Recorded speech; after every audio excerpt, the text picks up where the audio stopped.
നമ്മുടെ വിഷയം കൽക്കരി, എണ്ണ, പ്രകൃതിവാതകം ഇവ എങ്ങനെ രൂപപ്പെട്ടു, അവയുടെ ഉപയോഗങ്ങൾ, കൂടാതെ അവയുടെ മറഞ്ഞിരിക്കുന്ന ബന്ധം. ഞാൻ നിങ്ങളോട് പറഞ്ഞാൽ നിങ്ങളുടെ കാറിലെ ഇന്ധനവും അടുക്കളയിലെ ഗ്യാസും കോടിക്കണക്കിന് വർഷങ്ങൾക്ക് മുമ്പുള്ള സൂര്യപ്രകാശം തന്നെയാണ് ഭൂമിയിൽ സംഭരിച്ചിരിക്കുന്നത്. മനുഷ്യർ ഉണ്ടായതിനു മുൻപ് തന്നെ ചെറു സസ്യങ്ങളും ആൽഗയും സൂക്ഷ്മജീവികളും ഫോട്ടോസിന്തസിസ് വഴി സൂര്യപ്രകാശം പിടിച്ചെടുത്തു. ആ ഊർജം അവർ അവരുടെ ശരീരത്തിൽ സംഭരിച്ചു. അവ മരിച്ചപ്പോൾ അവ അപ്രത്യക്ഷമായില്ല. അവ ചതുപ്പ് നിലങ്ങളിലും നദികളിലും തടാകങ്ങളിലും പുരാതന സമുദ്രങ്ങളിലും അടിഞ്ഞുകൂടി. മണ്ണിൻ്റെയും മണലിൻ്റെയും പാളികളിൽ പാളിയായി മറഞ്ഞു, ഓക്സിജൻ ഇല്ലാതെ.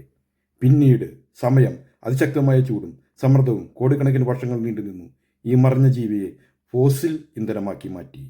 കൽക്കരി രൂപപ്പെട്ടത് പ്രധാനമായും പുരാതന കര സസ്യങ്ങളിൽ നിന്ന്. ചതുപ്പ് നില വനങ്ങളിൽ സസ്യങ്ങൾ അടിഞ്ഞുകൂടി. അത് പീറ്റായിരുന്നു, പിന്നീട് ലിഗ്നൈറ്റ്, പിന്നീട് ബിറ്റുമിനസ് കൽക്കരി, അവസാനം ആന്ത്രസൈറ്റ്, ഏറ്റവും കഠിനവും ഏറ്റവും ഊർജ്ജസമൃദ്ധവുമായ രൂപം. എന്നാൽ സമുദ്രത്തിനടിയിൽ വ്യത്യസ്തമായ പ്രക്രിയ. സൂക്ഷ്മ സമുദ്രജീവികൾ, പ്ലാങ്ക്ടനും ആൽഗയും കടൽത്തട്ടിന് കീഴിൽ മറഞ്ഞു. ചൂടും സമ്മർദ്ദവും കാരണം അവ ഹൈഡ്രോ കാർബണുകളായി മാറി.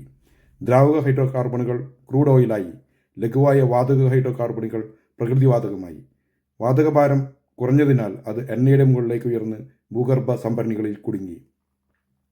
ഇപ്പോൾ നമ്മുടെ ദിനചര്യയിൽ ഇവയുടെ ശക്തി നോക്കൂ. കൽക്കരി വൈദ്യുതോൽപാദനത്തിനും സ്റ്റീൽ നിർമ്മാണത്തിനും സിമന്റ് വ്യവസായത്തിനും ഉപയോഗിക്കുന്നു. Crude oil, petrol, diesel, jet ഇന്ധനം, കെറോസിൻ, ലൂബ്രിക്കൻറ്റുകൾ, പ്ലാസ്റ്റിക്, അനവധി രാസവസ്തുക്കൾ ആയി ശുദ്ധീകരിക്കുന്നു. പ്രകൃതിവാതകം പാചകം, ചൂടാക്കൽ, വൈദ്യുതി, വളനിർമ്മാണം, കൂടുതൽ ശുദ്ധമായ ഇന്ധനമായി ഉപയോഗിക്കുന്നു. കൽക്കരിയെ എണ്ണയെ അപേക്ഷിച്ച് പ്രകൃതിവാതകം കൂടുതൽ ശുദ്ധമായി കത്തുന്നു. മലിനീകരണവും കാർബൺ ഡൈ ഓക്സൈഡും കുറവാണ്. ഇപ്പോൾ ഏറ്റവും രസകരമായ ഭാഗം, ഈ ഇന്ധനങ്ങൾ തമ്മിൽ മാറാനാകും. കൽക്കരിയെ ദ്രാവക ഇന്ധനമാക്കി മാറ്റാം.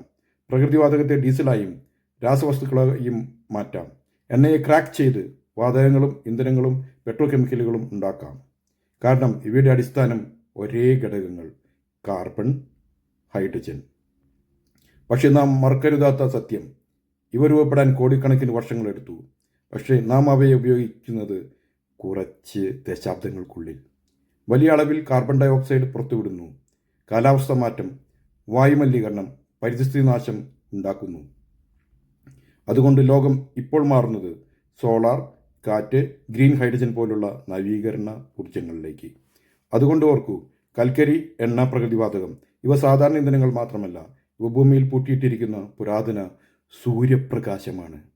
ഇന്ന് നാം അവ ഉപയോഗിക്കുന്ന വിധം നാളെയുടെ മനുഷ്യരുടെ ഭാവിയെ നിർണ്ണയിക്കും. ദയവായി എൻ്റെ ചാനൽ സബ്സ്ക്രൈബ് ചെയ്യുക. നന്ദി, നമസ്കാരം.